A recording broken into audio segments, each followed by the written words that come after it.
Muy buenas tardes. Es un placer para nosotros darle la bienvenida nuevamente a este ciclo de charlas de la Agencia Espacial del Paraguay. Eh, este ciclo de charlas está organizado por la Dirección de Educación Espacial y la Dirección de Comunicaciones de la Agencia Espacial del Paraguay para poder dar a conocer un poco acerca del espacio, los beneficios del espacio, para qué sirve el espacio, y también las actividades de la Agencia Espacial del Paraguay. Nosotros estamos transmitiendo, como siempre, desde el Centro de Operaciones, Monitoreo y Control de la agencia, aquí en Asunción, del Paraguay. Damos la bienvenida a todos y cada uno de ustedes. También damos una cordial y calurosa bienvenida a nuestros expositores del día de la fecha, que nos van a estar contando sobre cómo se usa el espacio, para qué sirve el espacio en diferentes áreas, ¿verdad? Como saben, la Agencia Espacial del Paraguay, al igual que otras instituciones, están colaborando para poder desarrollar el primer satélite paraguayo. Tenemos previsto su lanzamiento para finales de este año y va a ser, digamos, el primer paso que da nuestro país en el desarrollo de tecnología espacial básica.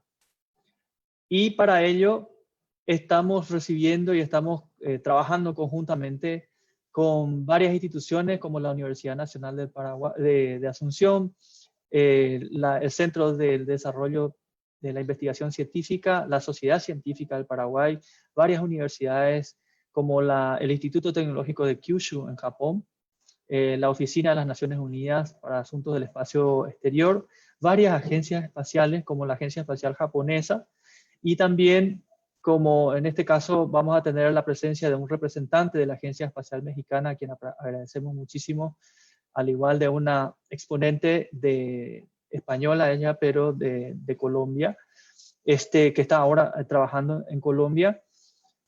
Nosotros vamos a desarrollar todas estas actividades gracias, como decíamos, a la cooperación, que es el primer principio del Tratado Internacional del Espacio. Gracias a la cooperación, los países en desarrollo, los países emergentes pueden llegar a tener resultados mucho más rápidos y mucho más a menor costo, ¿verdad?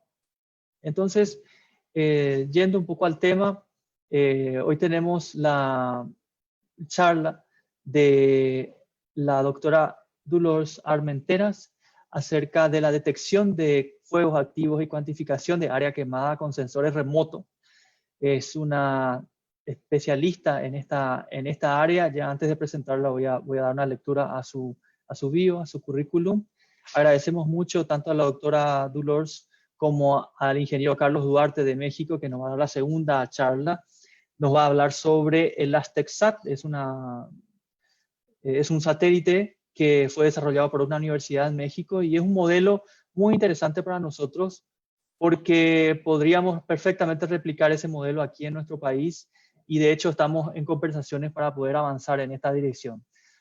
Ambas charlas tienen que ver con la aplicación y el desarrollo de tecnología espacial. En primer lugar, vamos a ver un poco cómo se usan los sensoramientos remotos, los sistemas de información geográfica para el monitoreo de fuego, ¿verdad? Y la cuantificación de áreas quemadas. Y en segundo lugar, vamos a ver cómo a bajo costo se puede desarrollar tecnología espacial. Así que dándoles a todos nuevamente la bienvenida y antes de pasar a la doctora voy a dar lectura a su currículum.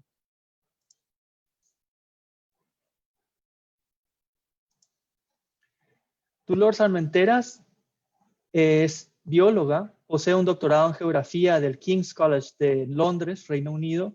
Actualmente es profesora titular en la Universidad Nacional de Colombia, donde centra su investigación en la dinámica y los impulsores de la deforestación y fragmentación de los bosques colombianos, los Andes y el Amazonas, entre otros.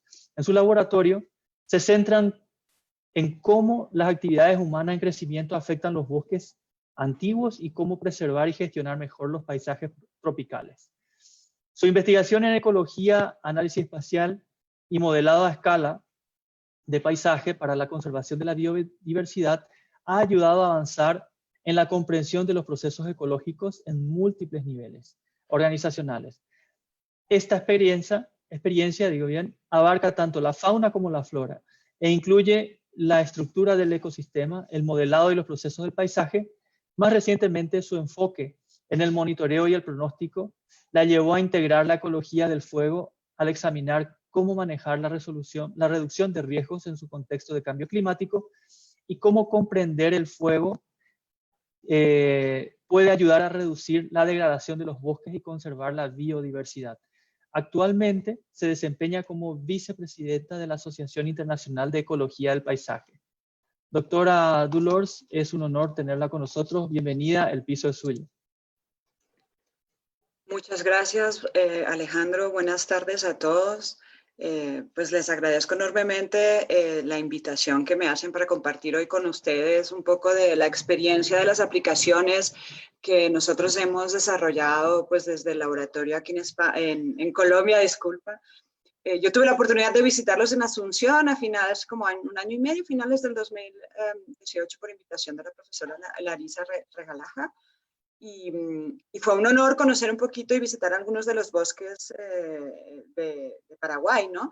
Muy poquito, muy corto, y espero poder volver, pero compartimos algunas problemáticas. Entonces yo hoy lo que les voy a, digamos, a llevar en esta charla o a mostrar es un poquito algunas de las experiencias y las aplicaciones más ecológicas, más hacia la conservación, pero que hemos hecho desde varios años en el laboratorio aquí en Colombia, la Universidad Nacional de Colombia, en mi laboratorio, para hacer aplicación útil de información derivada de sensores remotos. Entonces, un poquito con las discusiones que tuve con ustedes, pues traje a colación algunas de estas primeras experiencias o experiencias que nos han llevado a hacer estas aplicaciones. Y aunque digo recientemente, realmente son más de 15 años de estudio de la ecología del fuego en el noroeste del continente sudamericano. ¿Me pueden ver mi pantalla bien? No hay problema, voy a continuar asumiendo que sí están viendo bien. Bueno, yo siempre muestro, últimamente he mostrado un poquito esta diapositiva de inicio de cualquiera de las charlas. Gracias, Alejandro. Yo inicio con esta diapositiva porque esta es una de las razones que nos ha llevado a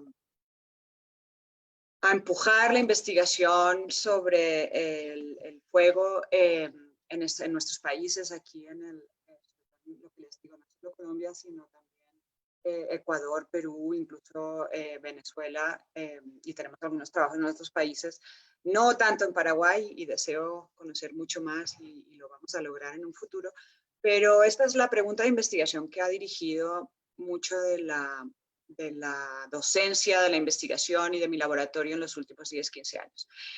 ¿Qué pasa con los fuegos en el trópico? Son un disturbio ecológico, es realmente una catástrofe, como algunos pues, pensamos que lo puede hacer, o es una herramienta de manejo que la gente utiliza. Entonces, realmente es un poco de todo, y eso es lo que hemos ido aprendiendo a lo largo de estos años, y quizás pues espero traerles un poquito a colación este tema para que vean la complejidad de una pregunta tan sencilla. ¿Qué pasa con los fuegos en el trópico, ¿no? A ver, espera, perdón que no me pasó. Ya. Una de las áreas de que yo trabajo en mi laboratorio de ecología del paisaje es la ecología del fuego, y simplemente para ubicarnos es el estudio de las interacciones entre el fuego y los organismos vivos y su entorno. Claro, esto abarca toda una ciencia, toda una disciplina, y hay una cantidad de aspectos en los que hay que ir como entendiendo y progresando. Entonces, pues lo que les digo, hoy nos vamos a centrar quizás más en el tema de sensores remotos y su aplicación. Pero antes de entrar en eso, yo quiero solamente recordarles que el fuego en sí es un elemento, es un factor, es una fuerza que ocurre en el planeta por fuerzas naturales, y que ha ocurrido desde que existe vegetación. Y cuando vemos, no sé, vídeos de National Geographic o otro tipo o incluso dibujos animados, vemos cuando los dinosaurios, que había rayos y incendios y fuegos, etc. Entonces, realmente, esta gráfica aquí, no sé si pueden ver mi marcador. No estoy segura que puedan ver el marcador. Bueno, pero se ve perfecto. Se ve el marcador que marco, listo. Entonces, sí. En la primera gráfica ustedes ven que la aparición del fuego, y esta es la serie de tiempo desde billones de años hasta más actual en esta gráfica negra, pero el fuego ha existido en los registros históricos desde que existe el planeta y la vegetación. Y de alguna forma esto era debido a causas naturales. Entonces el fuego no es algo ajeno, incluso en el trópico no es algo ajeno históricamente, hay presencia. Ya después, aquí esta gráfica es un poquito más compleja, no vamos a entrar hoy en eso porque no es la charla, pero desde la aparición del hombre, digamos, hay unos efectos un poquito diferentes, un aumento en la presencia, una serie de incrementos del uso del fuego o el registro de fuego. Y ya, bueno, en el momento que entramos en la época industrial, pues ha habido una combustión industrial importante y unos efectos que se van notando y que están asociados a una mayor, algo más allá de lo que eran las causas naturales que podrían originar fuegos de vegetación en el planeta, como los rayos o volcanes, ¿no? Ya después del cambio climático, que pueden, o las condiciones climáticas tienen una afectación sobre el fuego, y entonces aquí empezamos a ver que es un poquito más complejo. Hay causas naturales, pero entonces el cambio climático es o no antrópico, y lo que quería mostrarles es la siguiente diapositiva también, que realmente, a pesar de que el fuego es natural, pues hay muchas causas antrópicas originadas por el hombre. Hay incendios que son provocados, hay pirómanos, en España son los países donde hay pirómanos, no conozco en Paraguay si hay pirómanos, ¿no? Que les gusta quemar por ver quemar, pero hay accidentes, imprudencias, colillas de cigarrillos, fogatas, fuegos artificiales que pueden generar incendios. Y también hay descontrol a veces de prácticas que sin la intención de que se generen grandes incendios, uno utiliza el fuego para quemar basuras, para hacer un manejo agrícola, para talar y quemar una zona, para diferentes, legal o ilegal, ahí podríamos discutirlo. Hay un mal manejo forestal, pueden haber muchas causas que hagan que lleguen especies invasoras y especies invasoras más amables en una zona, y todo esto nos está complejizando un fenómeno muy fuerte como es el fuego en la superficie de la Tierra, ¿no? Y además hay retroalimentación, entonces si tienes especies invasoras, se hace un mal manejo agrícola, hay un momento muy seco, una temporada muy seca, un año niño muy seco, que aquí en el norte, aquí en Colombia, implica seco. Es una retroalimentación que está haciendo que estemos viendo hoy en día en el trópico y en Sudamérica, en el continente americano, pero en particular en el sur, un incremento de incendios, ¿no? Entonces esto nos ha llevado como a empezar a seguir documentando un poco lo que pasa. Nosotros en Colombia, espérate que ahora paso a la siguiente diapositiva, digamos que tenemos una particularidad, y es que hay algunos ecosistemas que quizás están en cierta forma habituados a una presencia del fuego, pero hay otros que no, y que en un régimen natural, si fuera por esas causas naturales que estábamos hablando, únicamente cada 500, cada 1000 años, cada realmente muchos años debería aparecer, por una de esas causas naturales, un rayo, una erupción, un accidente, una tormenta seca donde los rayos a veces generan esas chispas y se genera un incendio. Son intervalos muy largos, y lo que vemos, digamos que también el fuego es utilizado para hacer quemas, para hacer un manejo controlado, pero vemos una cantidad de incendios que generan una destrucción total o parcial de la vegetación. El problema es que esos intervalos, uno cada 500 años, uno cada 600, 1000 años, está totalmente alterado. Eso es lo que se llamaba el régimen natural. Los fuegos naturales sucedían con esos intervalos, y hoy en día estamos viendo una frecuencia muy alta, y la mayoría de ecosistemas, por lo menos en nuestros países aquí en el norte de Sudamérica, son sensibles al fuego, o sea, no son resistentes al fuego. Una cosa es que te aparezca un fuego una vez cada 500 años, otra vez es que te esté apareciendo cada poquitos años, que es lo que está sucediendo. Entonces ustedes ya, bueno, todos somos conscientes de que cuando se genera uno de esos grandes incendios, una cantidad de efectos negativos muy fuertes en biodiversidad, se pierde el suelo, se aumenta la degradación de los bosques, la sedimentación, tenemos contaminación, tenemos un aumento incluso de que sucedan más fuegos, porque quedan aquí como los carbones listos para el siguiente fuego, etcétera. Es una cantidad de efectos, como por ejemplo efectos mecánicos en la biodiversidad, en los árboles, roturas, cicatrices, mortalidad, etc. Claro, eso hay tantas escalas de las que podemos empezar a estudiarlo, que lo primero es tratar de entender un poco cuál es la dimensión de este problema, ¿no? Entonces nosotros ya, lo que les digo, llevamos más de 10, 15 años trabajando en esto. Empezamos un poco utilizando herramientas de monitoreo de fuegos disponibles a través de sensores remotos para empezar a entender el fenómeno en toda la región, porque era muy sustancial, ¿no? Entonces, nosotros utilizamos, y hace más de 15 años empezamos a hacer los primeros trabajos de este tipo con esta información, una información que viene derivada de los satélites de observación de la Tierra que nos permiten empezar a diferenciar y cuantificar dos cosas. Una es el área que se quema. Cuando un área se ha quemado y todo queda en cenizas, tienes un área cubierta en cenizas, es una extensión que puede ser monitoreada.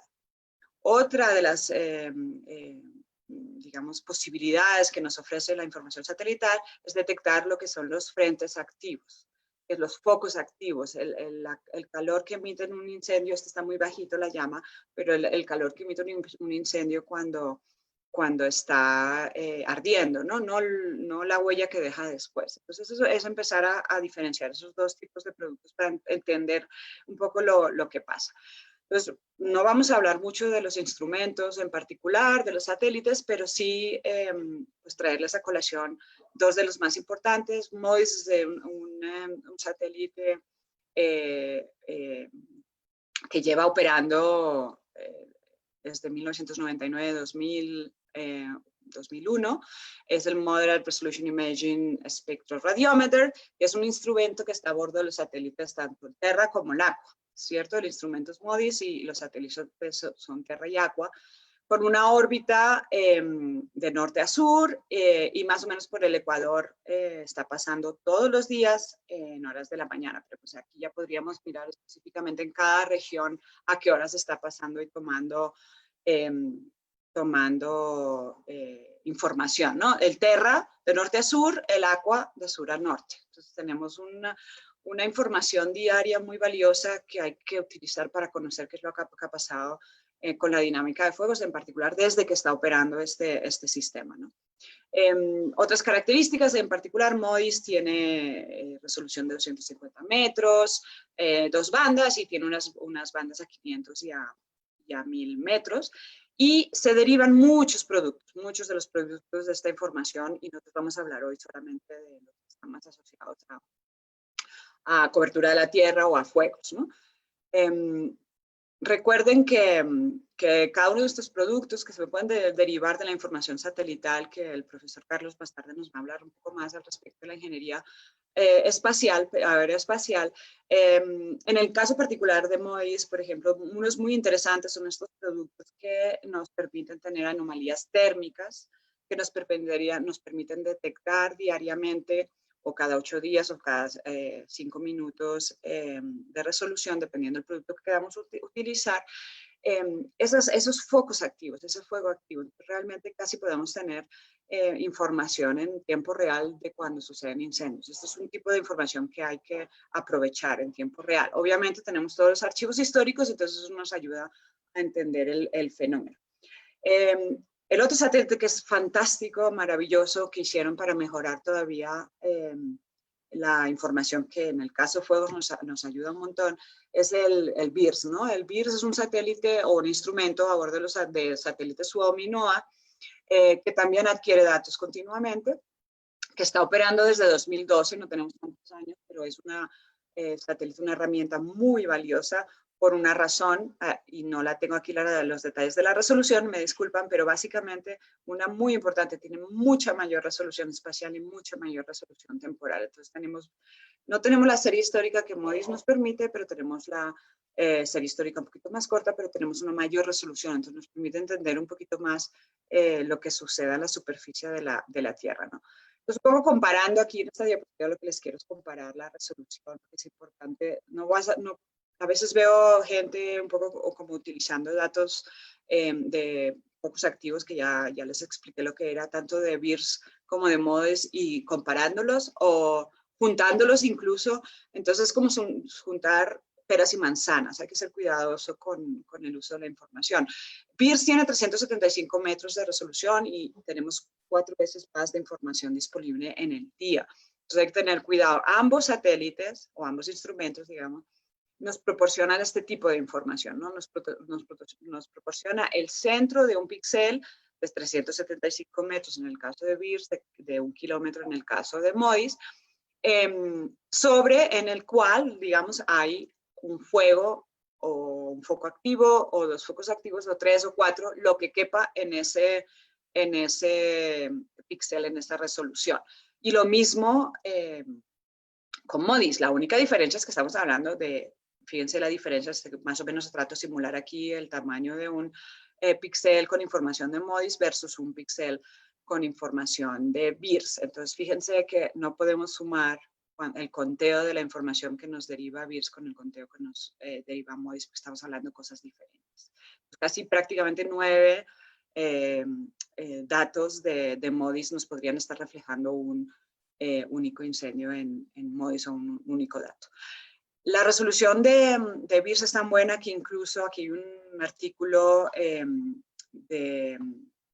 se me olvidó el nombre del autor ahora, pero ellos, perdón por no haber puesto las referencias, se las añado después, en Maryland, VIRS puede detectar si te pasa por encima de un sitio en una finca, en un campo experimental donde se haga una fogata grande, puede detectar esa fogata. Entonces hay que tener cuidado porque esto, como lo ven aquí, es una fogata, pero no es un incendio. Entonces porque yo tenga un punto de MODIS que me dice que hubo un foco activo ahí, no necesariamente eso quiere decir que va a ser un incendio. Entonces es el tipo de moderación o precaución que hay que empezar a hacer un poco más con la información derivada de centros remotos para la interpretación de fuegos.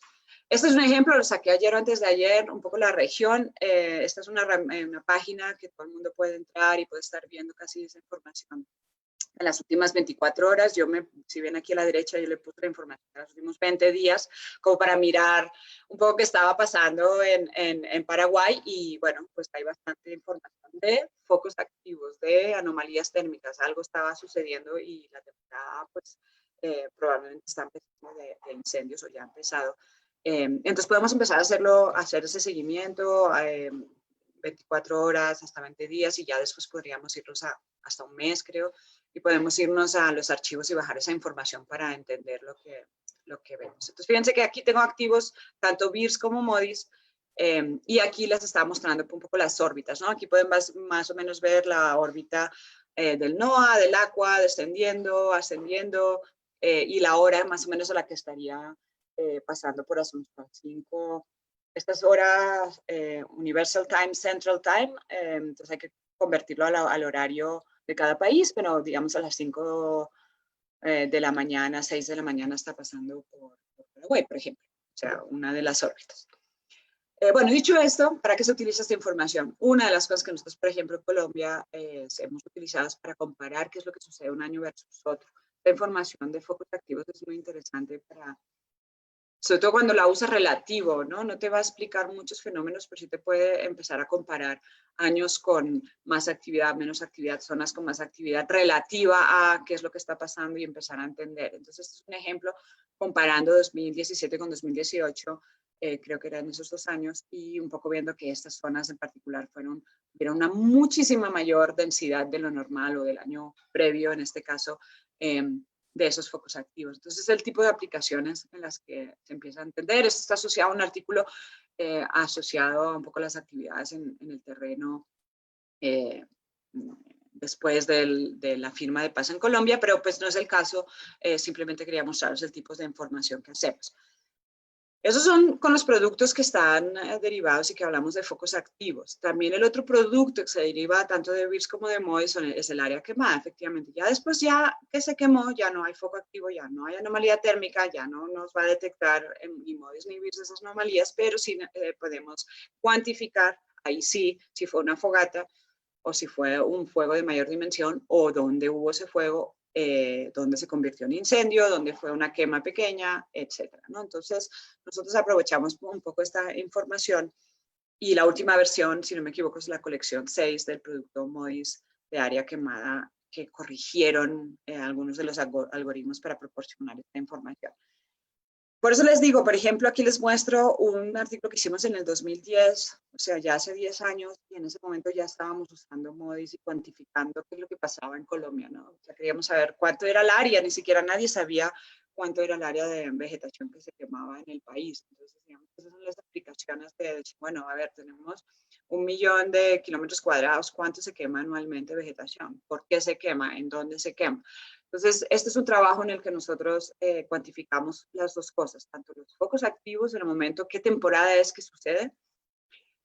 Aquí les estoy mostrando la asociación con la precipitación, también derivada de datos satelitales, pero pues, no traje satélites de información aquí hoy. Cómo la precipitación está asociada con la cantidad de área quemada, ¿no? Tenemos menos precipitación, pues por lo general las áreas quemadas, los picos más altos de área quemada son cuando menos llueve. Perdón, aquí está la precipitación, aquí están los picos, baja precipitación, un pico de área quemada, y también si hay mucha área quemada, pues está asociado que hubo muchos focos activos en su momento. Como les decía, pues las causas, volví a las causas y no es el punto. Discúlpenme con las diapositivas duplicadas, pero el año pasado tuvimos muchas noticias en los medios sobre los incendios en la Amazonía, sobre todo brasilera. Entonces hoy escuchamos hablar un poquito de la bomba de carbono y todo la asociación con lo que sucede en la Amazonia nos hizo hacer un llamado de atención a lo que estaba sucediendo. Es una simulación de la cantidad de fuegos activos derivados a través de MODIS de los últimos 10 años aquí en Sudamérica, ¿no? ¿Cuál es el problema con esto? O sea, toda esta información satelital nos ayuda a que ya cada vez sea inevitable mostrar que esto no es que nadie se lo inventa, sino está documentado. Tuvimos esto también es unas emisiones de aerosoles derivadas de esos incendios que taparon el cielo de Sao Paulo, y por eso también hubo mucha noticia. Y estas herramientas nos permiten como, ojalá digo yo, llegar a la gente más allá mostrando todo lo que está sucediendo en términos de circulación de aerosoles. ¿Cuál es el problema? El problema también ya ecológico, que es parte de la aplicación que nosotros hacemos, es que una cosa son bosques intactos que capturan carbono, que nos aclimatan el clima, que capturan agua, que circulan agua, y otra cosa es que cuando los bosques son quemados, dejan no solo de hacer esta función que nos hacían cuando estaban intactos, sino que emiten toneladas de carbono y además pues no van a poder ser recuperados. Entonces esa ha sido gran parte de nuestro trabajo, ¿no? Entonces aquí mostrarles también trabajos en los que claramente los incendios suceden asociados al clima, a causas naturales, digamos a condiciones, si está más seco se va a quemar más, pero mayoritariamente en el trópico lo que nos está sucediendo está asociado a unos cambios de uso que no necesariamente son adecuados o aprobados o licenciados, o en el caso de Colombia tenemos unas fuertes tasas de deforestación asociadas a la tala y quema, o sea, no solo se convierte, sino además se quema, se emite, se degrada y no se recupera. Voy a pasar esta diapositiva porque me estoy mirando el tiempo, pero más o menos digamos que hemos empezado a diferenciar los tipos de fuegos, ¿no? Esto es una clasificación que hicieron los autores sobre fuegos en la Amazonia, fuegos que son de deforestación, fuegos que son de mantenimiento de las pasturas, fuegos que son para agricultura itinerante o pequeñas chagras que decimos acá, fuegos que se salen de control y son accidentales, ¿no? Los que son intencionales pero controlados o ilegales o no, y que se pueden salir de descontrol, pero también los accidentes, ¿no? Descontrolados en zonas abiertas o en zonas de bosque, y que es lo que generan una cantidad de impactos asociados a estos efectos. Esta es otra aplicación. El problema que tenemos, por ejemplo, en Colombia es que tenemos una altísima dinámica anual. Entonces, un año puedes tener muchos fuegos y al año siguiente no lo tienes, pero entonces viene un cultivo, pero entonces viene una pastura, pero entonces se abandona, entonces se recupera y va y después vuelve y vuelve a quemarse. Entonces, es difícil el reto de hacerle seguimiento y de entender lo que pasa, pero casi siempre la tendencia termina siendo a un avance de colonización y una pérdida de bosques en zonas de frontera, de bosques que deberían estar intactos, ¿no? Y hablando de bosques intactos, lo que les quería mostrar también es que con satélite, esto también se hace en campo, pero a nivel regional nosotros hemos probado, digamos que si tienes bosques fragmentados y no bosques intactos, fragmentos, cuanto más fragmentos tengas, cuanto más borde de bosque tengas, en vez de tenerlo el bosque más intacto, y se incrementan los incendios forestales. Así no tuvieras la intención de hacer un incendio forestal, así solo estuvieras utilizando el fuego como práctica de manejo. Si el bosque no está en buenas condiciones, si está muy fragmentado, si encima viene un año niño,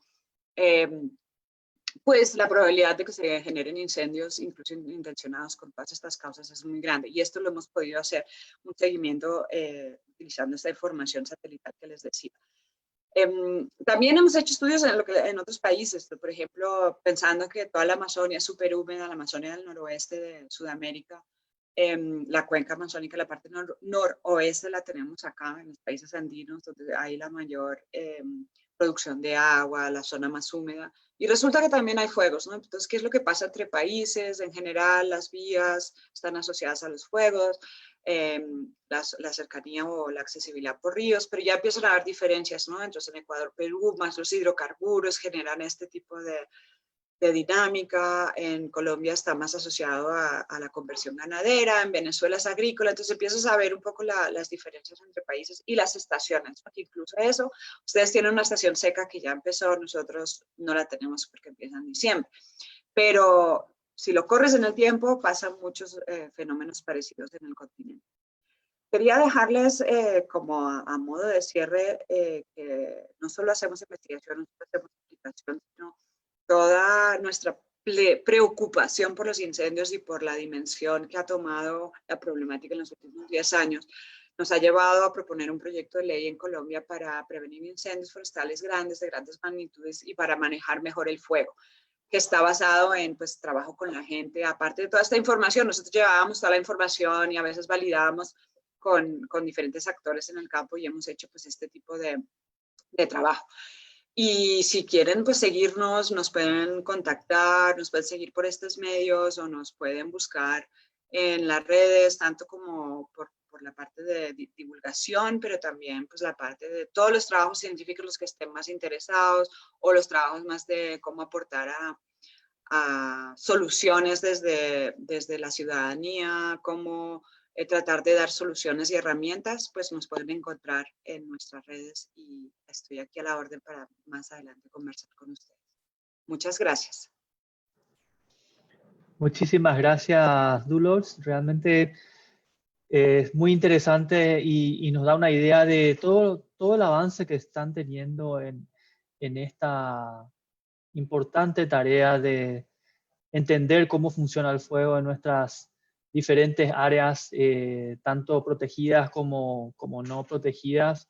Aquí en Paraguay nosotros tenemos lamentablemente algunos eventos recurrentes, ¿verdad?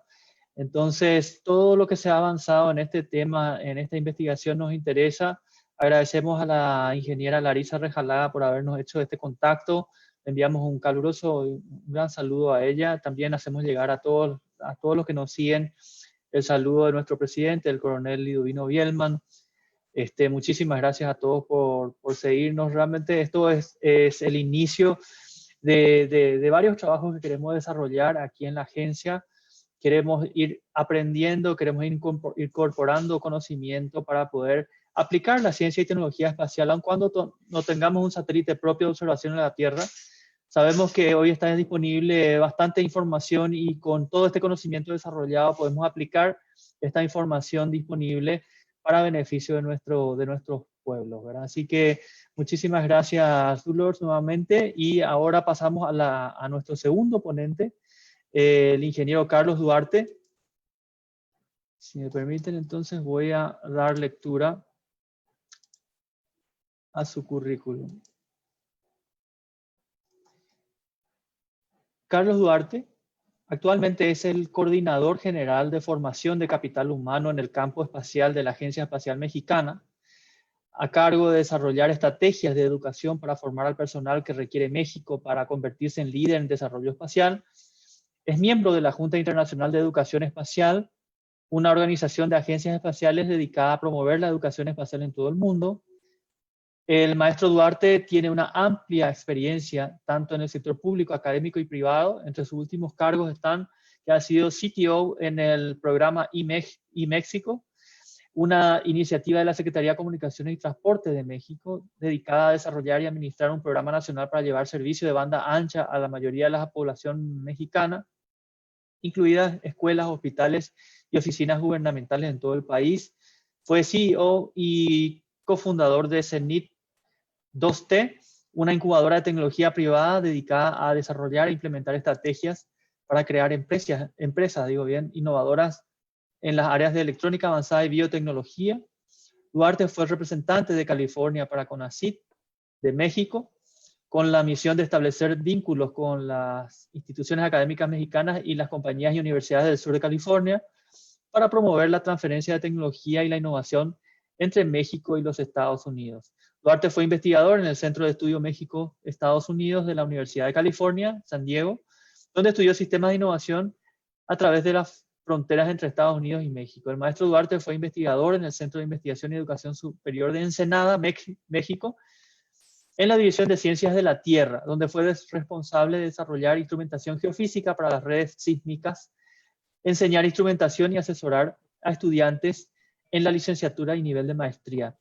Sus áreas de especialización son telecomunicaciones por satélite, uso de técnicas de aprendizaje automático en teledetección, sistemas de innovación. En educación, el Instituto Tecnológico de Estudios Superiores de Monterrey, Administración de Empresas, Formación. También en la Universidad de California, tiene en Santa Bárbara, tiene un Master en Science en Instrumentación Científica, y en la Universidad Nacional Autónoma de México tiene un grado de Ingeniería Electromecánica. Es un gusto y un honor tenerlo también con nosotros. Maestro Carlos Duarte, adelante, el piso es suyo.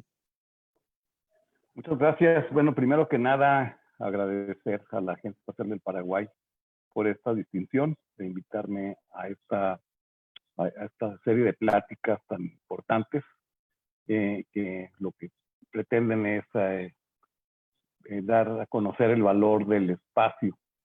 Entonces, yo voy a empezar mi presentación. Mi presentación se denomina ASTEXAT 1, Lecciones Aprendidas, y se refiere a un proyecto que desarrollamos en México, un satélite pequeño, CubeSat de una unidad, que desarrollamos con una universidad privada con el apoyo de la NASA y la Agencia Espacial Mexicana. Y uso este proyecto para darles un mensaje. El mensaje realmente que les quiero dar, el mensaje principal que quiero establecer aquí a toda la gente que nos está viendo, es que el desarrollo espacial es perfectamente factible en un país como Paraguay o como México. Tenemos las condiciones en estos momentos para hacer desarrollo espacial.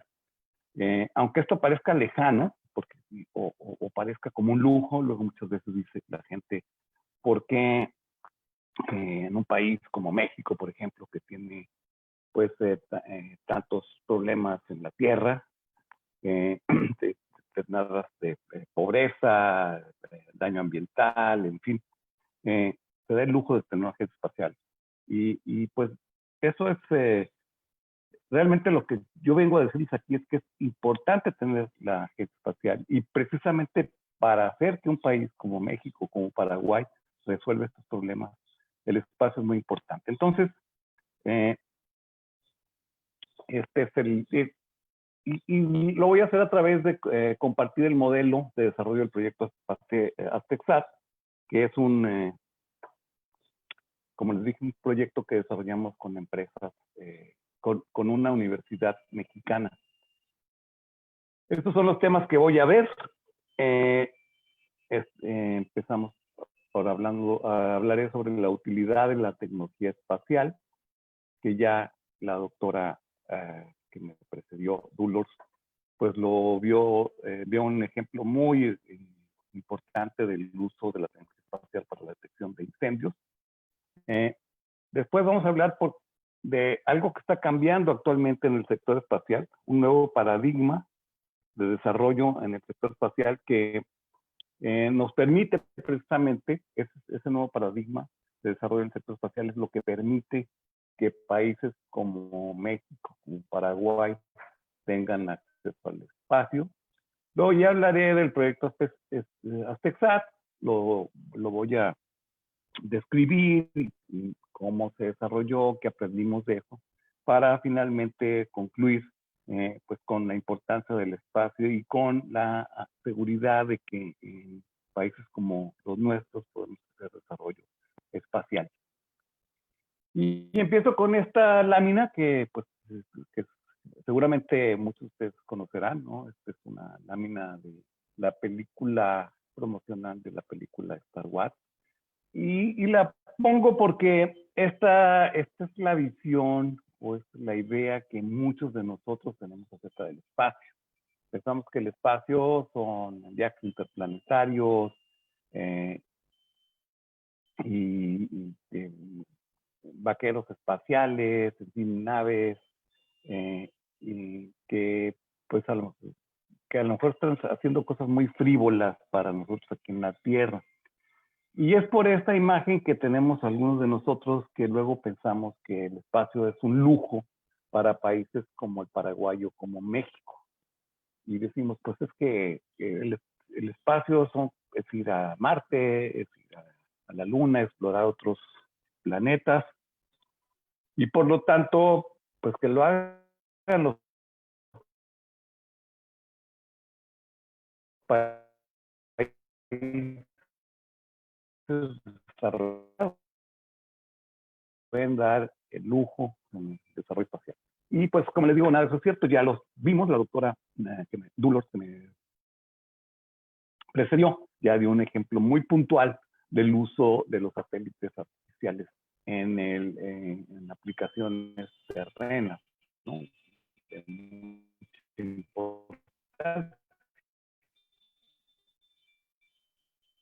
Y pues el espacio no es nada más esto, no es nada más aplicaciones fuera de la Tierra, no es nada más exploración espacial, que está muy bien y que eventualmente países como nosotros llegaremos a hacerlo, sino también el espacio nos da muchos servicios aquí en su teléfono celular, que es el servicio de localización satelital. El servicio de localización lo tenemos debido a que hay una infraestructura espacial impresionante, muchos satélites girando alrededor de la Tierra que nos permiten obtener nuestra localización precisa sobre la superficie de la Tierra. Y eso no nos cuesta nada. Y es un servicio que pues ya no podemos vivir muchos de nosotros sin él. Y ni siquiera nos damos cuenta, ni siquiera sabemos que el servicio, muchos de nosotros no nos damos cuenta que esto requiere de una coordinación impresionante y de la operación de muchos dispositivos en el espacio. Bueno, otras aplicaciones espaciales son las comunicaciones, otra, la observación de la Tierra, que ya la doctora Dulors ya presentó una aplicación de detección de incendios. Otra es la navegación, que es precisamente lo que tenemos en nuestros celulares, esta capacidad de localizar nuestra posición en la Tierra, pero hay otras aplicaciones científicas, militares, de toda tecnología. Y aquí les presento en esta animación, muy brevemente, pueden ustedes ver cómo esta animación muestra las órbitas de los satélites de NASA, y entre ellos están los satélites que son satélites de observación de la Tierra, son satélites son muy importantes, son satélites que están tomando fotografías o midiendo, haciendo mediciones sobre parámetros de la superficie de la Tierra y nos dan información muy importante para muchos procesos aquí en la Tierra. Entonces, primer mensaje que les quiero dar es que el espacio sí es importante, que en un país como Paraguay sí debe desarrollar su tecnología espacial, porque el desarrollo de la tecnología espacial lo va a permitir que un país como Paraguay sea más soberano y que aplique la tecnología espacial para el beneficio de toda la gente. Y otra cosa que está pasando en el sector espacial actualmente es que está cambiando drásticamente. Ustedes pueden ver dos fotografías aquí. De un lado está un satélite enorme, que es el satélite Landsat 7 cuando lo estaban preparando para lanzar. Ven ustedes un satélite pues, de varias toneladas de peso que cuesta unos 500 millones de dólares elaborarlo y además varios años en desarrollarlo. Y por otro lado, pueden ver otro satélite que estoy sosteniendo yo en la mano, junto con un compañero, que hace exactamente lo mismo que el satélite Landsat, exactamente lo mismo. No quiere decir que lo sustituya, porque el tamaño es importante, sobre todo para la resolución espacial. Este satélite Landsat es un satélite de observación de la Tierra que lo que hace es tomar fotografías en varias bandas de frecuencia, inclusive en el espectro infrarrojo, para determinar, para hacer estudios sobre lo que está pasando en nuestro planeta.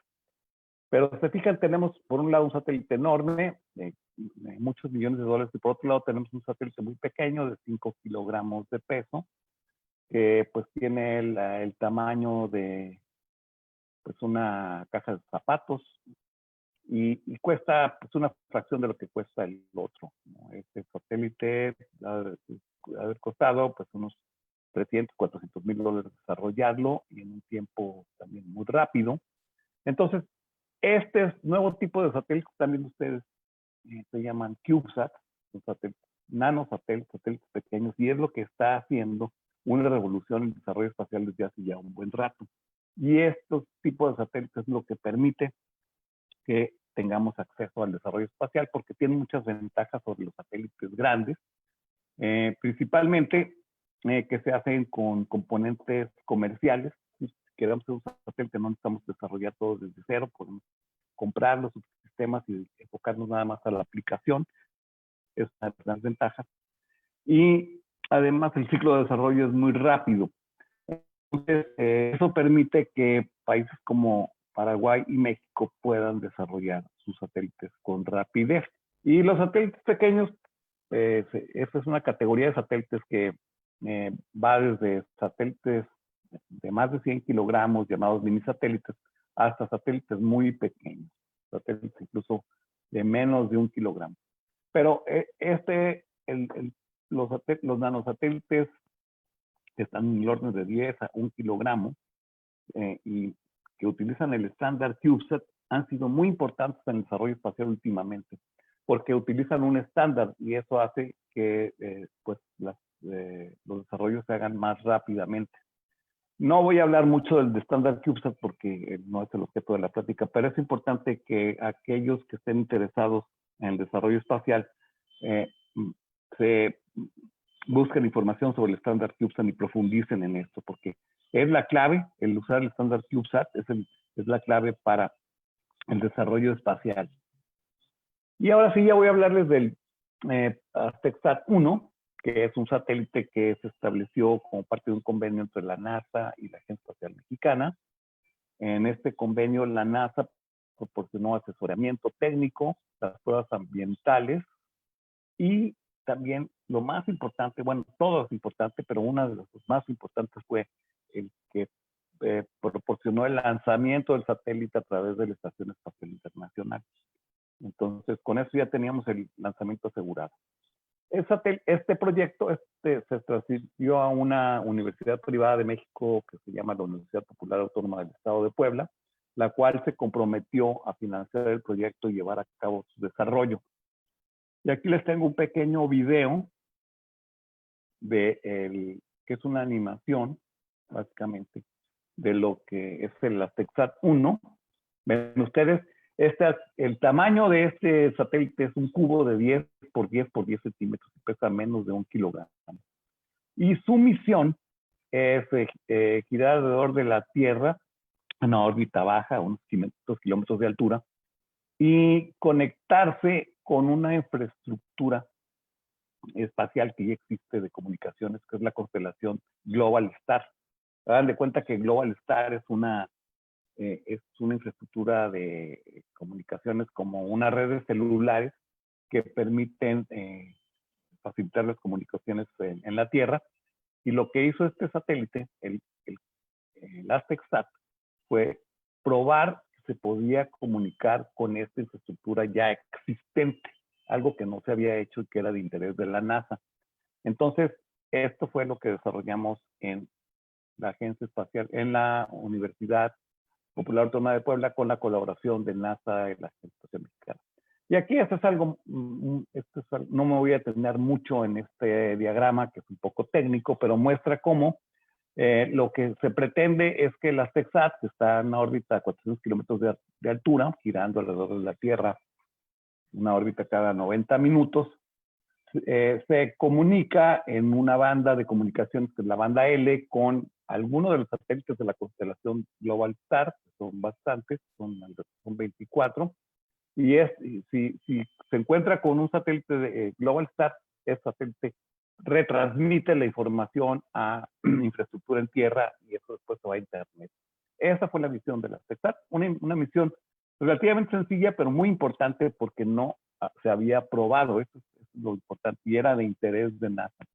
Entonces, esto fue lo que hizo la TechSat. En la TechSat, este dispositivo está constituido por varios subsistemas. Tampoco voy a explicarlos con mucho detalle porque no es el tema de la plática, pero sí que conozcan que los subsistemas requieren de un subsistema de potencia, que es el que proporciona energía eléctrica a todos los demás subsistemas y que obtiene su energía de celdas solares. Una computadora de a bordo que coordina todas las operaciones de las TechSat. Un radio de comunicaciones en banda UHF para rastrear al nanosatélite cuando está en órbita y como un respaldo de la carga útil, que es un módulo de comunicaciones que ya vimos en banda L con la constelación TechSat. Un sistema de control y orientación, que es un sistema que lo que hace es mantener al satélite estable, de tal manera que no esté dando vueltas cuando sale de la Estación Espacial Internacional en el espacio, pues no hay fricción, no hay muy poca, entonces el satélite sale dando vueltas y tiene que estabilizar. Este sistema de control de orientación lo estabiliza para que esté en una orientación determinada, con las antenas, unas antenas hacia arriba, otras hacia abajo, y siempre esté viendo hacia la Tierra. Y el módulo de carga útil, que es el que desarrolla la misión, que es justamente un radio en banda L que manda mensajes a la constelación de Globalstar. El TechSat se desarrolló a partir de subsistemas comerciales. Es decir, utilizamos esta ventaja del estándar CubeSat de no inventar la rueda y nos enfocamos a comprar los subsistemas que ya se pueden comprar comercialmente e integramos el satélite. Entonces mucha gente puede decir, bueno, ¿y eso qué mérito tiene, no? Porque eso es algo que también nos han dicho. Pues entonces no hicieron nada, pues se dedicaron a armar un Lego, y pues eso no tiene mérito. Pero eso no es, eso es totalmente equivocado, porque el desarrollo espacial actualmente es así, para empezar. Nadie se pone a hacer las cosas desde cero. Es como si Paraguay decidiera hacer un vehículo, un auto, y dijera, pues vamos a diseñar desde el motor, la transmisión, las llantas, en fin, ¿no? Las ruedas. Pues no, hay proveedores que tienen todos estos sistemas y lo que hace cualquier fabricante de automóviles es integrar. Desde luego esa integración tiene mucho valor porque le añaden muchas cosas como el software y están haciendo un producto único. Entonces, en el caso del proyecto TechSat, lo que se desarrolló completamente fue la carga útil, es decir, un módem de comunicaciones, pero todo lo demás se compró. Pero eso no quiere decir que no se haya hecho nada, sino simplemente la integración del satélite, el desarrollo del software, las pruebas ambientales, todo eso es mucho trabajo y es mucho aprendizaje. Y como les digo, así se hacen los proyectos actualmente. Nadie hace proyectos espaciales desarrollando los transistores o los sistemas desde lo muy primitivo. El proyecto lo llevó a cabo la universidad, que ya les comenté, con un equipo de estudiantes y profesores, y se empleó la metodología y estándares de NASA. Esto fue clave para que el desarrollo del proyecto fuera exitoso, dado que esta metodología de NASA es una metodología muy estricta que permite que el proyecto, que vigila todas las fases de desarrollo del proyecto y hace pues facilita o no garantiza, porque nada está garantizado en el espacio, pero sí da una muy buena probabilidad de éxito en un proyecto espacial. Los proyectos espaciales, aún un proyecto como este, que es un proyecto relativamente sencillo, tienen mucha complejidad porque están hechos por muchas personas. Entonces, una de las claves importantes para desarrollar un proyecto espacial es seguir una metodología como es la administración de proyectos, y nosotros seguimos la de la NASA, que la puedan ver ustedes aquí. No la voy a describir tampoco en detalle. Hay mucha documentación al respecto, pero básicamente la metodología de administración de proyectos de la NASA lo que toma todo el ciclo de vida de un proyecto desde su concepción hasta su diseño, desarrollo, pruebas, lanzamiento, operaciones y finalmente retiro. Y en cada una de estas fases hay como puertas para decidir o filtros para decidir si se pasa a la siguiente. Y estos filtros los realizan una serie de expertos, un panel de expertos que revisan el trabajo de los diseñadores o del equipo que está desarrollando el proyecto y dicen si pasa o no pasa a la siguiente fase.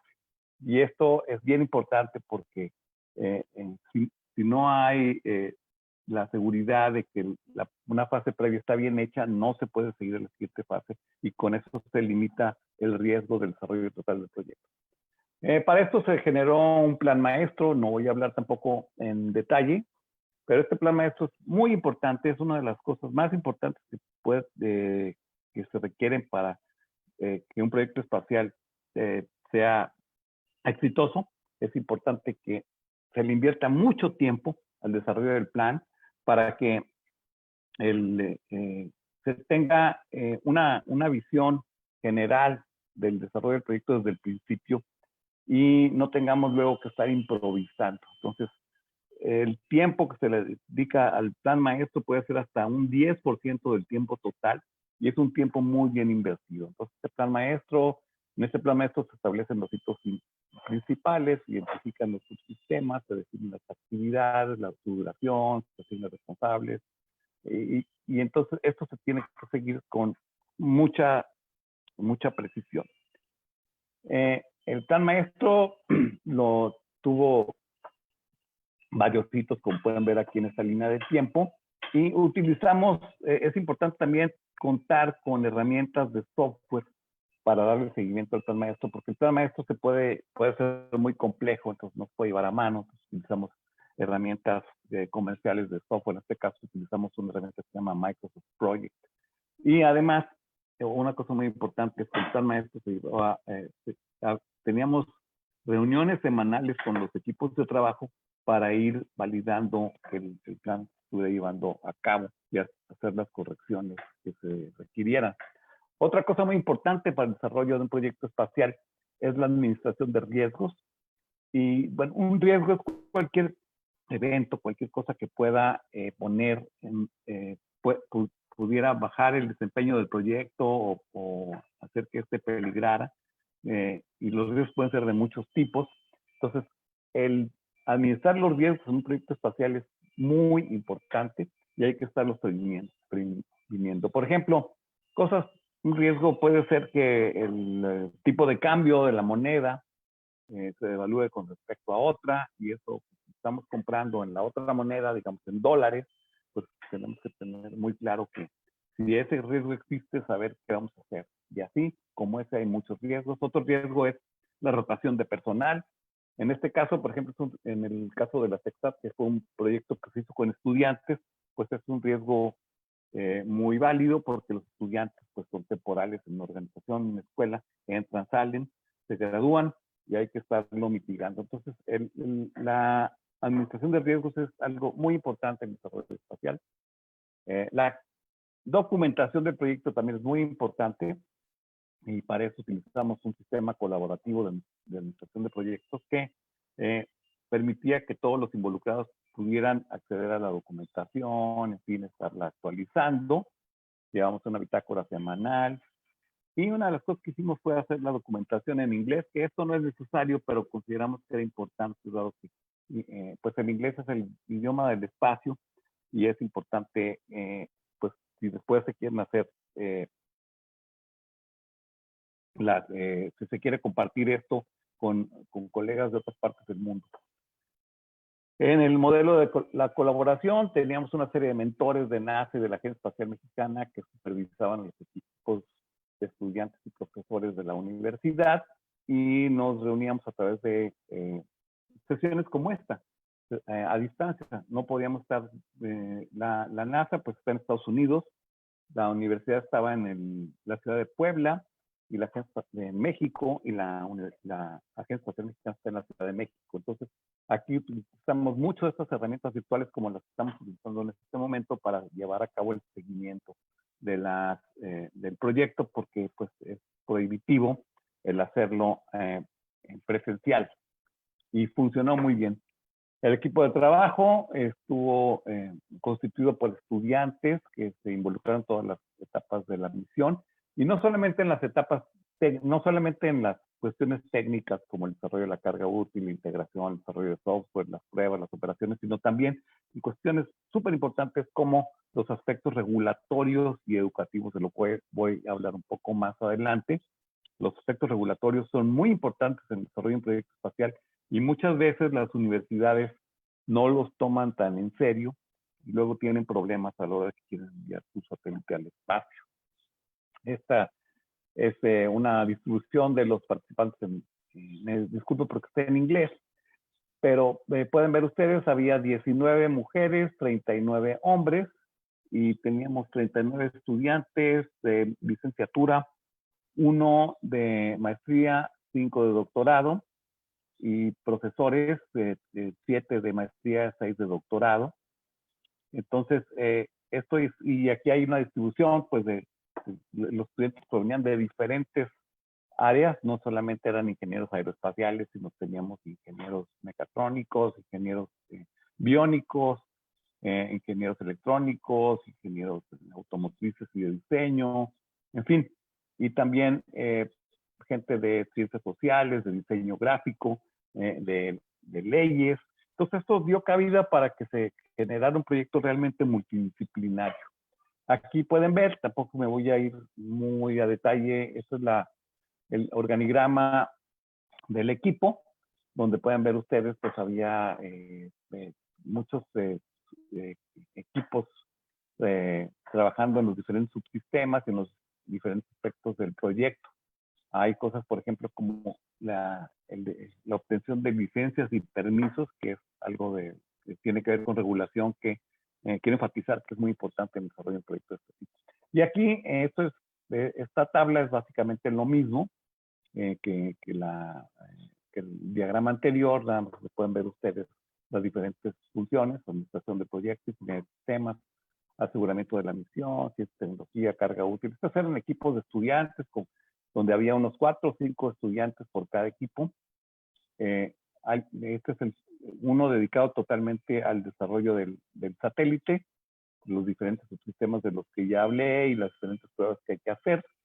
Otro de operaciones, uno que tenía que ver con los servicios de lanzamiento, porque el lanzamiento pues obviamente no se hizo en un cohete mexicano, nada por el estilo, se lanzó en un cohete de NASA, y es más, ni de NASA, un cohete de SpaceX, en una misión de NASA, pero sí tenía que haber una comunicación muy grande entre el desarrollo del satélite y el proveedor de lanzamiento, y eso también es algo del que a veces se descuida mucho en los proyectos universitarios. Otro equipo que tenía que ver con los sistemas terrenos, la estación terrena, las licencias, otra integración y pruebas, y un equipo muy importante que tenía que ver con educación y divulgación, que se dedicó a documentar todo el sistema y hacer boletines de prensa. El proyecto empezó en mayo de 2017, se realizaron 8 revisiones de acuerdo a la metodología de ingeniería de sistemas de la NASA. La construcción de prueba terminó a mediados de 2019. El sistema se probó, el nanosatélite se probó en unas instalaciones de NASA en el centro Ames de la NASA en San José, California. Y finalmente fue lanzado el 5 de diciembre de 2019 en un lanzador de SpaceX que llevaba suministros a la Estación Espacial Internacional, y fue liberado al espacio el 19 de febrero de 2020, este año. Y actualmente está en operación, ha sido muy exitosa su operación, sigue orbitando la Tierra y sigue enviando mensajes. Su vida útil se estima que terminará en mayo de 2021, cuando pues el satélite va cayendo porque hay un poco de fricción a esas alturas, 400 kilómetros, y se estima que para mayo de 2021 alcanzará los 100 kilómetros de altura, donde finalmente ya entrará en la atmósfera y se desintegrará. Entonces, pues es un ejemplo del proyecto y cómo fue desarrollado. Aquí pueden ver estos hitos de manera gráfica, en una línea de tiempo. Aquí pueden ver estas, están las fechas y los hitos son las pruebas, son esas puertas donde, o filtros donde decimos pasa o no pasa. Por ejemplo, hay una que se llama revisión del diseño preliminar, otra revisión crítica del diseño, revisión de sistemas, pruebas ambientales, revisión, esta que está marcada en azul por acá, es la revisión de que ya está listo para vuelo, que es donde ya no damos marcha atrás, o sea, de ahí ya decimos, se da el banderazo para que se vaya al lanzamiento y finalmente se lanza el satélite. Este es un video que tampoco me voy a tener mucho en él. Es un video casero que yo tomé el día que se lanzó el Aztec-SAT en Cabo Cañaveral. No se nota muy bien el cohete, es un cohete SpaceX, pero pueden ver ustedes cómo pues se lanzó. Es algo muy emocionante estar en un lanzamiento como este, porque pues el ruido es impresionante. Aquí el video no trae sonido. Y además parece como si el cohete se viniera hacia uno, ¿no? Pues da la impresión de que el cohete va viniendo hacia uno, entonces es impresionante. Esta es una foto de cuando se soltó el 19 de febrero de este año. Se liberó el satélite de la Estación Espacial Internacional. Este satélite se liberó con otros satélites. Las Aztec-SAT es esta cajita roja que ven ustedes aquí, 10 por 10 por 10 centímetros, un cubito. Y aquí hay otro satélite también de otra misión, y pues salieron juntos, y las cámaras de la Estación Espacial Internacional tomaron esta fotografía impresionante. Aquí van en el espacio. Esta es una, no voy a detenerme en esto, pero esta es una gráfica de donde estamos recibiendo ya los datos del satélite, o sea, donde lo estamos comprobando que el satélite está en órbita y está enviando datos, y está enviando datos a la constelación Globalstar, con lo que completó su misión. ¿Qué aprendimos? Bueno, de esto se aprendieron muchas cosas. Primero que nada, que la planeación es crucial. Un proyecto espacial tiene que ser algo planeado con mucho detalle. Es súper importante la planeación. Otra cosa que aprendimos es que hay que hacer mucho énfasis en los aspectos regulatorios, normativos y de lanzamiento. ¿Por qué digo esto? Porque para lanzar un satélite que tenga un sistema de comunicaciones, y todos los satélites, cualquier cosa que vaya al espacio, si algo debe tener es un sistema de comunicaciones, porque es la manera con la que nos enteramos de que el satélite está en algún lado. Si no llevara un sistema de comunicaciones, pues es como si arrojáramos una piedra sin saber dónde van. Entonces, el satélite, una de las cosas que tenemos que hacer con el satélite, es obtener una concesión para el uso de las frecuencias que va a utilizar este satélite. Y eso tarda mucho tiempo, porque no solamente eso lo tenemos que tramitar ante una autoridad internacional o con la nacional, y es un proceso muy complejo. Se tiene que tramitar ante la Unión Internacional de Telecomunicaciones, y este proceso tarda mucho tiempo y se tiene que empezar desde el principio. Entonces, un consejo para los que quieren hacer desarrollo espacial es que tienen que empezar a tramitar estos aspectos regulatorios de las frecuencias desde el principio. Y lo mismo el lanzamiento. El lanzamiento se tiene que prever, aun cuando nosotros en este caso teníamos el lanzamiento asegurado, entre comillas, es muy importante tener una comunicación con el proveedor de lanzamiento desde el principio, porque los lanzamientos, sobre todo los satélites pequeños como estos, no son fáciles de conseguir, porque aunque se pague el lanzamiento, los proveedores de lanzamiento pues no están muy interesados en hacer negocio, porque lo que les interesa con estos satélites o con estas misiones, porque pues lo que un cohete cuesta $100 millones, y entonces lo que pretende el lanzador es enviar un satélite, pues cobrar los $100 millones y enviar un satélite grande al espacio. Entonces, para una cosa como esta, pues para una misión de un satélite tan pequeño, el usuario está en una gran desventaja con el proveedor de lanzamiento, porque aunque le va a pagar, pues no le interesa muchísimo al proveedor de lanzamiento. Entonces es muy importante que este tema del lanzamiento se vea desde un principio, se resuelva desde un principio. Otra cosa que hay que hacer es prever la rotación de personal. En cualquier proyecto universitario siempre va a haber alumnos que entran y salen, y entonces hay que ver qué hacemos al respecto. Otra cosa que aprendimos es que es muy importante apegarse a la metodología de desarrollo de sistemas espaciales. En este caso utilizamos la metodología de NASA, pero cualquier otra puede ser útil. La de JAXA, por ejemplo, de la Agencia Espacial Japonesa, o la Agencia Espacial Europea, todas son muy similares. Y un seguimiento constante. Estas reuniones semanales, esta vigilancia sobre los riesgos es importantísima para asegurar el éxito del proyecto. Y ya para terminar, pues una lección muy importante que aprendimos es que los retos técnicos pueden ser enormes, pero una mala administración es catastrófica. Una mala administración del proyecto espacial es asegura que el proyecto espacial va a fracasar. Entonces, la administración de un proyecto espacial es crucial. Entonces, por lo tanto, es mucho más probable que un proyecto espacial falle por mala administración que por incompetencia técnica. Esta es una gran lección que les quiero compartir. Y si Paraguay planea desarrollar satélites de este tipo, pues tiene que hacer mucho énfasis en la administración del proyecto. Y ya para concluir, el ASTECSAT es un proyecto espacial completo. Es el primer proyecto que se hace en México de este tipo, del cual estamos muy orgullosos. Ha formado una gran cantidad de especialistas en muchas áreas, y eso pues nos va a generar pues más gente para los futuros proyectos espaciales. Es un modelo interesante donde se establece la colaboración entre agencias espaciales, universidades y empresas para construir actividades espaciales, y que puede ser emulado por otros países. Y finalmente, lo que nos enseña la ASTECSAT es que el espacio es accesible para todos.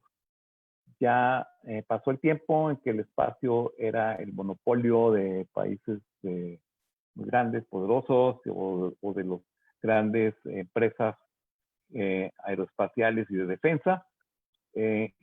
Estos proyectos están al alcance de todos nosotros.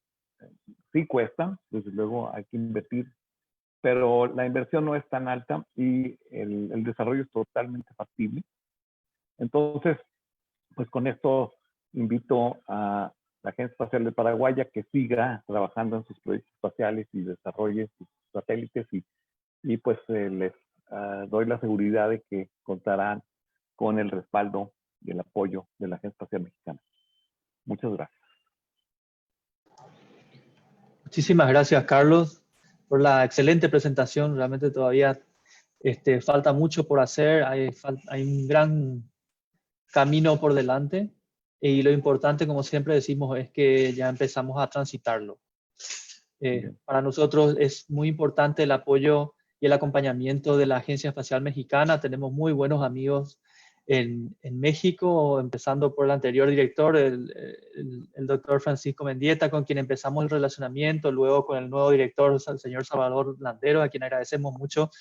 Siga apoyándonos, estamos trabajando, estamos conversando, y por supuesto que en el futuro no muy lejano vamos a desarrollar proyectos en conjunto. También en Colombia tenemos muy buenos amigos, la señora Pilar Zamora de la Comisión Colombiana del Espacio, el coronel Raúl Gutiérrez, y ahora la doctora Dolores Armenteras, que, bueno, yo creo que una de las grandes lecciones que da el espacio, más allá de las cuestiones políticas, porque nació como una carrera, ¿cierto?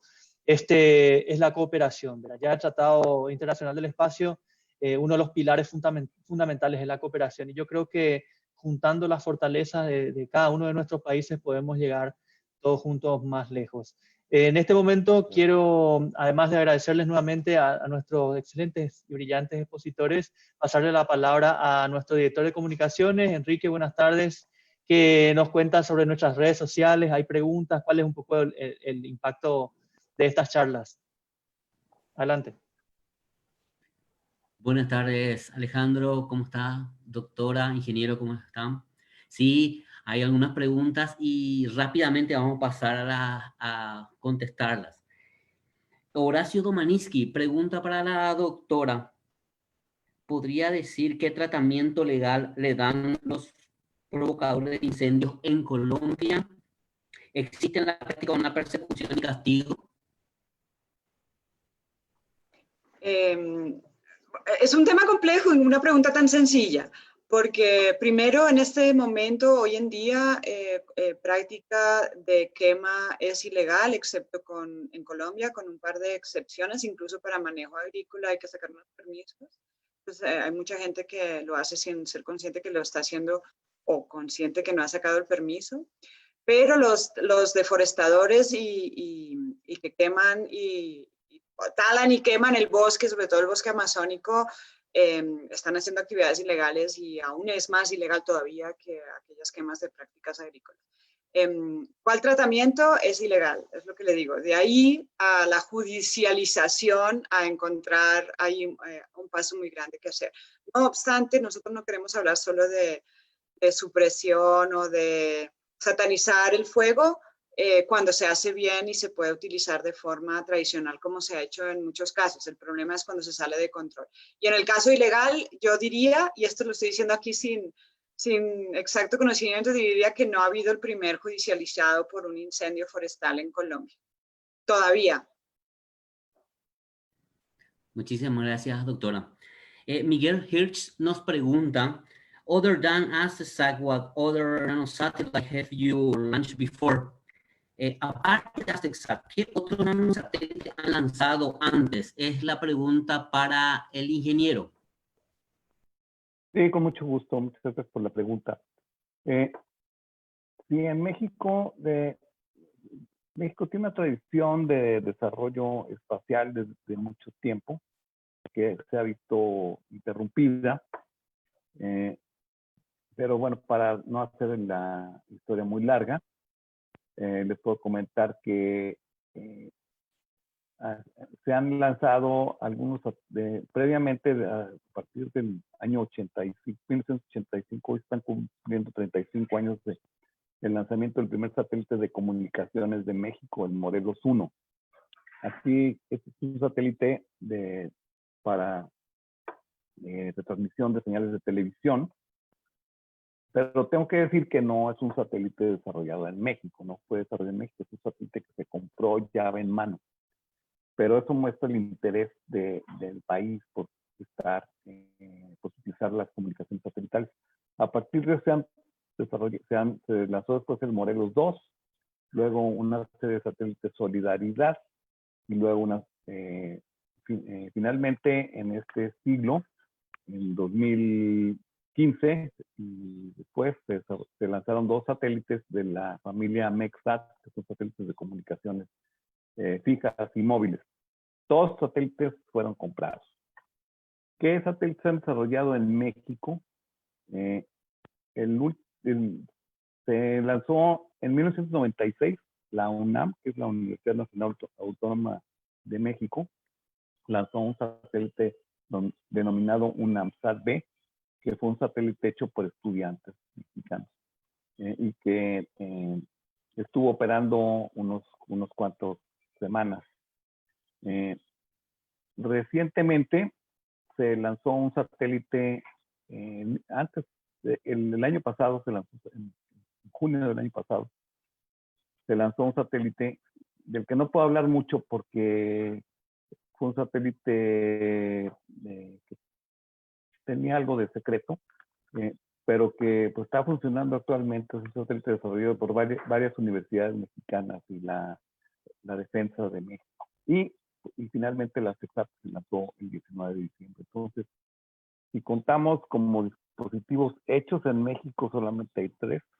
Si contamos como dispositivos que opera en nuestro país, son muchos más y ya desde hace mucho tiempo. Muchísimas gracias, ingeniero. La siguiente pregunta es para la doctora.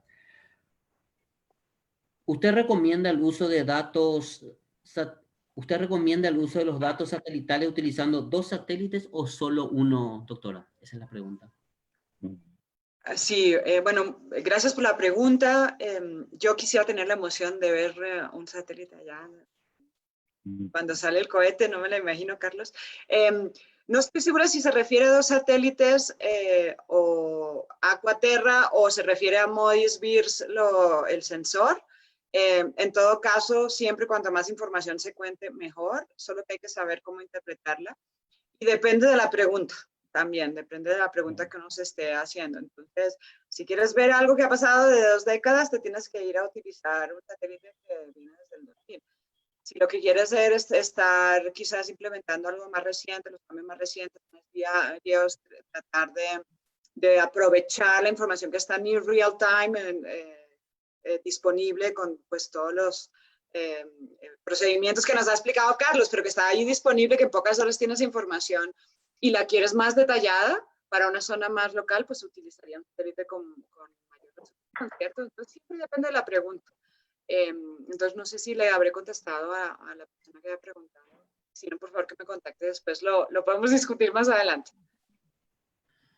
Muchísimas gracias, muchísimas gracias. Yo podría comentar algo al respecto muy rápidamente. Sí, hay una empresa que se llama Planet, que seguramente la doctora la conoce, que tiene una constelación de 150 o más, no, muchos más satélites, con CubeSat, de hecho, en la fotografía que yo presenté en las primeras láminas, lo que yo tenía en la mano era un satélite de Planet. Y estos satélites son los satélites de observación de la Tierra que tienen una resolución de 4 metros. Y hay actualmente una constelación de más de 150 satélites que toman una fotografía de la Tierra al día, de la Tierra sólida al día. Entonces, igual, pues depende de la pregunta, ¿no? Para qué queremos la información. Pero esto lo quiero enfatizar, pues, cómo actualmente los nanosatélites están tomando también estas funciones de los satélites grandes y incluso están haciendo cosas muy interesantes al trabajar en constelaciones. Estos satélites son muchos satélites, no es uno solo. El Landsat es uno, el Terra es uno, el MODIS es uno. No quiere decir que los vayan a sustituir, pero sí hay una tendencia a utilizar muchos satélites en grupos, satélites pequeños como estos, como los nanosatélites CubeSat, que trabajan en constelaciones. Y disculpe, doctora, por haberme metido en la pregunta. No, para nada. Yo creo que complementa muy bien. Quizás pues en el caso de la pregunta estaba dirigido a fuegos, no estoy segura, pero sí, estoy totalmente de acuerdo en lo que esté disponible y además hoy en día cada vez más. Claro, si vas a medir toda la Amazonia, pues ya veremos si la resolución de una información a una resolución demasiado alta no puede uno trabajar. Eso va a depender de la pregunta siempre. Y la tecnología, como usted ha mostrado, eso avanza, pero que vuela. Afortunadamente. No tenemos excusa. Los políticos no tienen excusa para no tomar ciertas decisiones porque estamos viendo el cambio real. Ya no son modelos, estamos viendo unos cambios muy rápidos, muy rápidamente, en gran parte gracias a la información satelital. Gracias, doctora. Gracias, doctora. Vamos rápidamente a la pregunta de Víctor Calderoli. Para el ingeniero, ¿cuánto tiempo con antelación llevaron a cabo los asuntos regulatorios y las notificaciones a la Unión Internacional de Telecomunicaciones? ¿Y quién lo llevó a cabo, ingeniero? Muy bien, muy buena pregunta. Es que esto es muy importante y pareciera que no, porque pues si uno va a hacer un satélite, lo importante es hacer el satélite, ¿no? Y resulta que si no tiene uno no resuelve sus asuntos regulatorios, pues no puede lanzarlo. El trámite para obtener la concesión en México se llama del recurso orbital. Tardó 18 meses, y de los cuales pues casi la mayoría, digamos unos 16, 15 meses, se llevó haciendo gestiones ante la UIT, la Unión Internacional de Telecomunicaciones. Es muy tardada este trámite, a pesar de que lo que nosotros o se buscó en este caso fue una licencia para frecuencia de radioaficionados, que es algo también que se recomienda para satélites universitarios por los costos. No cuesta dinero, pero sí se lleva un trámite bastante largo, porque lo que tiene que hacer la UIT pues es asegurarse de que no hay conflictos, de que esta frecuencia que pretendemos utilizar no tiene conflictos con otros proyectos. Y cuando se solicita para el uso de la banda de radioaficionados, también hay que coordinarse con otra organización que se llama la IARU, que es la Unión Internacional de Radioaficionados. Entonces sí es algo que requiere mucho tiempo, que en cualquier planeación de un proyecto espacial se tiene que tomar en cuenta. ¿Quién llevó a cabo esto? La Universidad Popular Autónoma del Estado de Puebla. Ellos integraron un grupo de estudiantes dirigido por un profesor, y pues la Agencia Espacial Mexicana los apoyó un poco en este proceso, porque en el caso de México este proceso se inicia con trámites en algo que se llama el Instituto Federal de Telecomunicaciones, que es la agencia reguladora del espectro en México, y después se va a otro lado, a la Secretaría de Comunicaciones y Transportes, después se va a la UIT, luego regresa. Es algo complejo, pero sí fue la universidad la que se encargó de dar seguimiento. Y básicamente era dar seguimiento, llenar papeles, porque piden mucha información sobre la misión, en fin, muchos detalles de la misión, en formatos específicos, electrónicos, etcétera, y estar pendiente de cualquier información adicional que se requiera, estar pendiente de que esto se mueva, estar preguntando, porque es básicamente es un trámite, pero requiere de ese seguimiento constante. No se puede decir, pues ya lo envié y pues, no me responden, pues, y no hago nada, ¿no? Entonces, fueron 18 meses lo que se tardó esto, pues casi el desarrollo de todo el proyecto. O sea, entonces, sí, esto es por eso una de las lecciones aprendidas es el enfatizar los asuntos regulatorios y lanzamientos del principio, darles mucha atención. Muchísimas gracias, ingeniero. Cerramos así el espacio de preguntas. Aclaramos también a nuestros fans que todas las preguntas que quedaron le vamos a pasar a la doctora del ingeniero y vamos a estar respondiendo a través de la fanpage o a través del correo que nos están enviando. Ahora pasamos al... Hola. ¿Ingeniero? No, excelente. Ya. Ahora pasamos al espacio de agradecimiento. Queremos agradecer a todos los medios de comunicación que están retransmitiendo esta señal los fines de semana, ya sea digital, televisivo y radial, a nuestros fans, a los seguidores del Facebook, del Twitter, del Instagram, y el piso tuyo, Alejandro. Ya estoy tan emocionado de esta charla. Muchísimas gracias, Enrique. Sí, para ir cerrando, también dar un espacio para las palabras finales a nuestros estimados expositores, a quienes nuevamente agradecemos por regalarnos su tiempo y sus vastos conocimientos. Entonces, si tienes algunas palabras finales, Dolores, adelante. Muchas gracias, Alejandro. No, yo creo que estos espacios son fundamentales. Aprovechemos estos tiempos tan terribles que estamos viviendo para diseminar todavía más todo lo que podamos. Sé que es un espacio que es un abrebocas y hay muchos temas que se van derivando por aquí y por allá. Y ojalá, pues, si se genera interés, podamos seguir colaborando, porque sí, lo que necesitamos es como tratar de entre todos empujar un poquito más, un futuro más sostenible para este planeta, y estos espacios son claves. Entonces, muchas gracias. Muchísimas gracias. Carlos, ¿algunas palabras finales? agradecer la oportunidad de estar aquí con ustedes. Realmente yo estoy muy contento de haber charlado con ustedes y compartirles esta experiencia. Y darles la seguridad de que con la Agencia Espacial Mexicana podrán seguir trabajando, que estamos muy interesados en colaborar con la Agencia Espacial del Paraguay. Tal vez próximamente organicemos alguna otra actividad, porque nos interesa mucho la colaboración. Entonces, yo muy agradecido y pues cuenten con nosotros. Muchísimas gracias nuevamente, Carlos, y hacerles llegar el saludo cordial de nuestro presidente, el coronel Lidovino Bielman.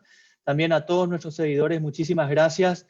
Con esto estamos dando cierre a la actividad del día de la fecha, diciéndoles que síganos. Esto va a continuar todavía un par de semanas más. Y quiero cerrar esta transmisión con una frase de Charles Darwin, que dijera alguna vez que no es la especie más fuerte la que sobrevive, ni la más inteligente, sino la que mejor responde a los cambios. Y ahora que estamos viviendo tiempos de grandes transformaciones, yo creo que hay que adaptarse, hay que usar la ciencia y tecnología y hay que seguir reinventándonos todos los días para aprender y evolucionar. Ese es el camino del progreso. Así que muchísimas gracias nuevamente. Nos vemos próximamente. Hasta pronto. Gracias. Chao, chao. Hasta luego.